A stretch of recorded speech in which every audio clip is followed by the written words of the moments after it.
I always thought my wedding day would be perfect. Instead, I watched my entire world collapse in the middle of St. Michael's Church. All because my stepsister couldn't wait 5 more minutes to destroy my life. My name is Harper, and I was supposed to marry Ethan Keller that sunny Saturday in June. The church was packed with 300 guests, white lilies lined every pew, and my custom Vera Wang dress fit like a dream. Everything was perfect until the moment the priest asked if anyone had any objections. "I'm pregnant with the groom's baby."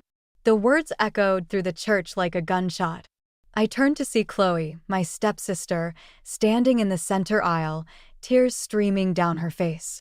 Her hands were protectively crossed over her stomach, and she wore the same blue dress she'd helped me pick out for the bridesmaids. I looked at Ethan.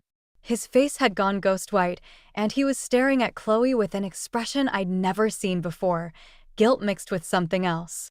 Something that told me this wasn't some cruel joke.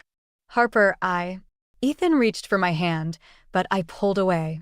The whispers started. Hundreds of voices, all talking at once.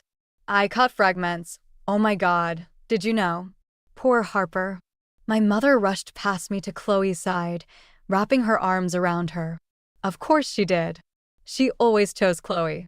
"Sweetheart, are you sure?" she asked, loud enough for everyone to hear. Chloe nodded, her mascara running down her cheeks. 8 weeks. I have the test results to prove it. I stood there, my bouquet of white roses suddenly feeling like it weighed 1,000 pounds. My father, my real father, not Frank, appeared at my side. "Come on, honey," he whispered. "Let's get you out of here." But I couldn't move. I was frozen, watching the scene unfold like I was watching a movie about someone else's life. Ethan kept trying to speak, but nothing coherent came out. Just stammered apologies and excuses that meant nothing. When I finally managed to ask, my voice sounded strange, hollow. Chloe looked at me, and for a split second, I saw something in her eyes that didn't match her tears. Something that looked almost like satisfaction. "The night of your engagement party," she said softly. "We were both drunk and—" I didn't hear the rest. I turned and walked down the aisle, past the shocked faces of our guests, past the lilies I'd spent months picking out, past the life I thought I was going to have. As I pushed open the heavy church doors, I heard my mother calling after me. But it wasn't my name she was calling. It was Chloe's. 3 days after my almost wedding, I found myself standing in my childhood home's kitchen, staring at my mother as she stirred sugar into her tea like nothing had changed. Like she hadn't chosen my stepsister over me at the worst moment of my life. "You need to understand, Harper," she said, not meeting my eyes. "Chloe's in a delicate situation. She needs our support right now." I gripped the counter so hard my knuckles turned white. "And what about my situation, Mom? What about the fact that my fiance and stepsister betrayed me in front of everyone we know? These things happen, sweetheart. People make mistakes." She took a sip of her tea. "Besides, Chloe's carrying a baby. Your niece or nephew." The casual way she said it made my stomach turn. Through the kitchen window, I could see Chloe in the backyard, talking on her phone, laughing like she hadn't just blown up my entire life. "Where's Frank?" I asked, changing the subject before I said something I couldn't take back. "At work. He's having a hard time with all this." She paused, then added, "He wants everyone to get along." "Of course he does." I laughed, but there was no humor in it. Heaven forbid anyone hold his precious daughter accountable for anything. The back door opened and Chloe walked in. She froze when she saw me, her hand automatically going to her stomach, a gesture that seemed rehearsed, almost theatrical. "Harper," she said softly. "I didn't know you were coming over." Clearly. I turned to my mother. "I'm moving out. I came to pack my things." "Don't be ridiculous," my mother protested. "Where will you go?" Dad's offered me his guest room. I watched their reactions carefully. Mom's face tightened at the mention of my father, while Chloe's eyes narrowed slightly. "Alan," Mom scoffed. "He's hardly been around for the past decade, and now suddenly he's father of the year? At least he's on my side," I shot back. Chloe stepped forward, tears welling up in her eyes. "Harper, please. We're still family. We can work through this. Something in her voice caught my attention, a slight tremor that didn't quite match her perfect tears. I'd heard that tone before, usually right before she got exactly what she wanted. Family? I picked up my car keys from the counter. Family doesn't sleep with family's fiance. As I headed for the stairs, I heard my mother comfort Chloe. Think of the baby, sweetie. You need to stay calm. I paused mid-step, a strange thought hitting me. For someone 8 weeks pregnant, Chloe had been drinking champagne at my engagement party. I remembered because she'd made a show of toasting to my happiness. That's when the first seed of doubt took root. My father's guest room became my sanctuary over the next week. While unpacking my boxes, I found an old photo album I'd forgotten about. Inside were pictures from the day Frank and Mom got married, when Chloe first became my stepsister. She was 16 then, all innocent smiles and perfectly rehearsed charm. I remember that day, Dad said from the doorway, making me jump. He was holding 2 mugs of coffee. Chloe had quite the meltdown at the reception. I accepted the coffee, frowning. What meltdown? I don't remember that. You wouldn't. Your mother and Frank worked hard to keep it quiet. He sat on the edge of the bed. Chloe threatened to run away because she wasn't getting enough attention. Even faked a panic attack during the first dance. The coffee suddenly tasted bitter. Why are you telling me this now? Because it wasn't the first time she pulled something like that, and it certainly wasn't the last. He pulled out his phone, scrolling through some files. Remember your law school graduation? When Chloe had that emergency appendectomy? The memory hit differently now. Wait, was that fake? Dad nodded. I checked the hospital records.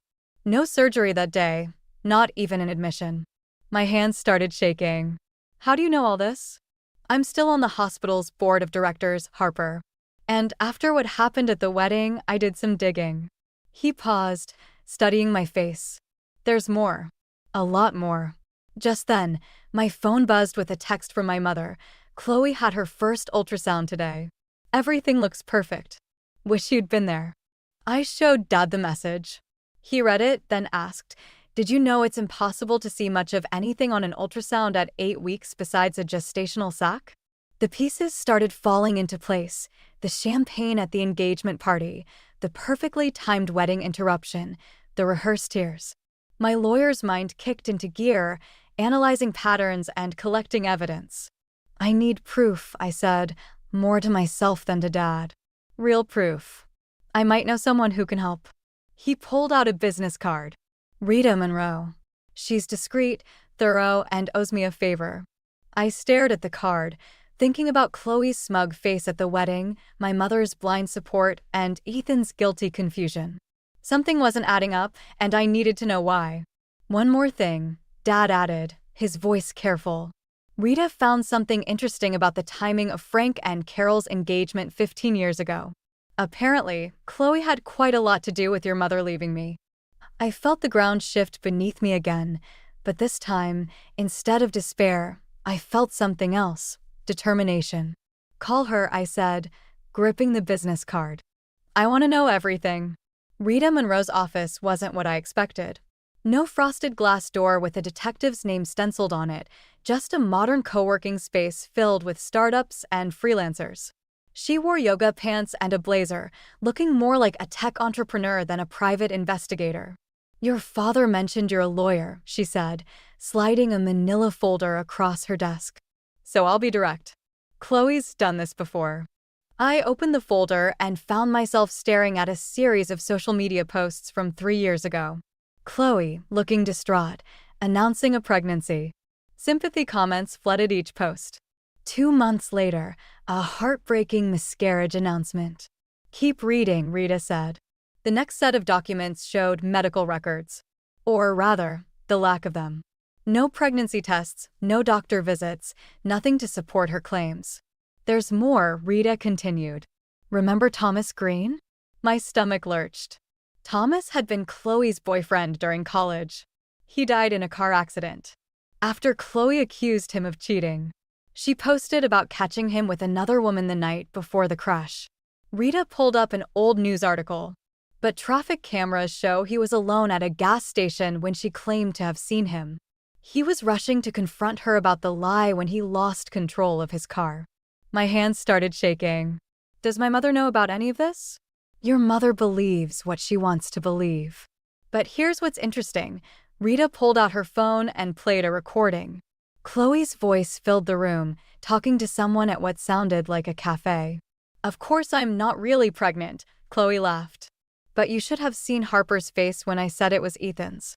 God, she actually thought she could have the perfect life while I got nothing. Again. I felt sick. When was this recorded? Yesterday. My contact at the cafe got it during Chloe's lunch with her friend. Rita paused the recording. But there's something else you should hear. The recording continued, and Chloe's next words made my blood run cold. Mom helped me plan the whole thing. She never wanted Harper to marry Ethan anyway. Said he wasn't good enough for her precious first daughter. I stood up so quickly my chair toppled over. My mother helped plan this? Careful, Harper, Rita warned. You're sitting on a powder keg of family secrets. The question is, what are you going to do with this information? I thought about Thomas, about the lives Chloe had ruined with her lies, about my mother's betrayal. The lawyer in me wanted justice, but the daughter in me felt something breaking. I want to know everything, I said finally. Every lie, every manipulation. And then I want them both to face what they've done. Rita nodded slowly. Just remember, revenge is like a boomerang. Make sure you're ready for whatever comes back.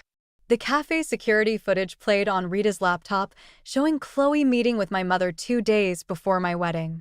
They sat in a corner booth, heads close together, planning the destruction of my happiness like they were planning a birthday party.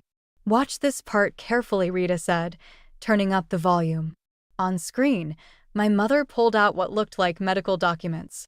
Chloe nodded, practicing her tearful expression. They were rehearsing, I realized. Rehearsing how to break my heart. There's more, Rita continued, switching to another video. This time, it was Ethan and Chloe, but not at my engagement party. The timestamp showed it was from 3 months ago at a different bar. He really was involved? My voice cracked. Not exactly. Rita paused the footage. Watch their body language. He's uncomfortable, trying to leave. She keeps touching his arm, getting closer. Classic manipulation. The next clip showed Chloe slipping something into Ethan's drink while he was in the bathroom. My stomach lurched. We found these in her apartment. Rita handed me a prescription bottle. Strong sedatives. The toxicology report from that night shows he was heavily drugged. I felt the world tilt. She drugged him and took compromising photos while he was unconscious. Insurance, she called it in one of her texts to your mother. My phone buzzed, another text from Chloe, having terrible morning sickness. Mom says you should be here supporting your niece or nephew. Family first, right? I showed Rita the message. She pulled out another document. Her medical records from yesterday. Blood test shows no pregnancy hormones. She's not even trying to fake the medical side of this. Because she doesn't need to, I realized. Mom's backing up every lie, and Frank would never believe his precious daughter could do something like this. Rita's phone chimed. Speaking of your mother, my contact just sent this. She played a new recording, my mother's voice, sharp and clear. Of course Harper won't contest anything. She's too proud. Once the wedding's called off and everyone believes Chloe's story, Ethan's family will probably offer a settlement just to keep things quiet. Their reputation means everything to them. They plan to profit from this? The realization hit me like a physical blow. This whole thing was about money? Money, revenge, control. Take your pick. Rita closed her laptop. Question is, what are you going to do now? You've got enough evidence to destroy them both, but what? But revenge isn't always sweet, Harper. Sometimes it's poison for everyone involved. I stood up, my decision made. Then maybe it's time they tasted their own medicine. The look Rita gave me was part warning, part respect. Just remember, once you start this, there's no going back. Good, I said, gathering the evidence. Because I'm done going backward. The restaurant I chose for the confrontation was expensive enough to keep Chloe from making a scene. She arrived first, wearing a fitted dress that showed off her supposedly pregnant belly. My mother came next, then Ethan, looking confused when he saw me waiting. "What's this about, Harper?" my mother asked, her voice sharp with disapproval. I placed my phone on the table, pressed play, and watched their faces as Chloe's recorded voice filled our private dining room. "Of course I'm not really pregnant." The color drained from Chloe's face. My mother's hand trembled as she reached for her water glass. "There's more," I said, pulling out the security footage stills. "Like how you drugged Ethan at the bar, Chloe. Or how you and Mom planned this whole thing for a settlement from Ethan's family." Ethan grabbed the photos, his hands shaking. I don't remember any of this." "Because you were unconscious," I said quietly. "She set you up, and my mother helped her do it." "Harper, sweetie," my mother started, but I cut her off. "Don't. I have the prescription bottles, the blood test results, everything. It's all going to the police unless—" "Unless what?" Chloe sneered, but I could see the fear in her eyes. "Unless you both confess. To everything. Tonight. In front of Frank and the Kellers." That's when Chloe's mask finally cracked. She lunged across the table, knocking over glasses and sending my phone crashing to the floor. "You stupid bitch. You think you can threaten me?" "Chloe, stop." My mother tried to grab her, but Chloe was already around the table, her fingers clawing at my face. I hadn't expected violence.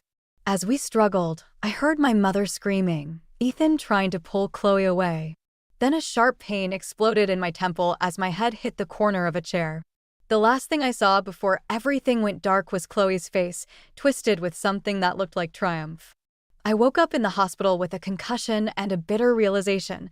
I'd underestimated how far Chloe would go to protect her lies. The doctors were concerned about my head injury, but more worried about the police report Chloe had filed, claiming I'd attacked her and threatened her unborn baby. My father sat beside my bed, holding a newspaper. The headline made my stomach turn: "Jilted bride attacks pregnant sister in upscale restaurant." "They're saying I snapped from jealousy," I whispered. "That I tried to hurt her baby." Dad squeezed my hand. "We'll fight this, Harper." But we both knew the truth. Chloe had outplayed me. In trying to expose her lies, I'd given her exactly what she wanted: a way to destroy me completely. 3 days after the restaurant incident, Rita called with news that changed everything. "Check your email," she said. The restaurant's backup security system caught something interesting. I opened the video on my laptop, my head still throbbing from the concussion. The footage showed Chloe arriving at the restaurant 2 hours before our meeting. She wasn't alone. A man in scrubs was with her, handing her something that looked like a medical bag. "That's Thomas Green's brother," Rita explained. "He's been helping her fake medical records for years. He confessed everything this morning." My hands started shaking. Everything? The fake pregnancy tests, the drugging incident with Ethan, even Thomas's accident. "He's willing to testify."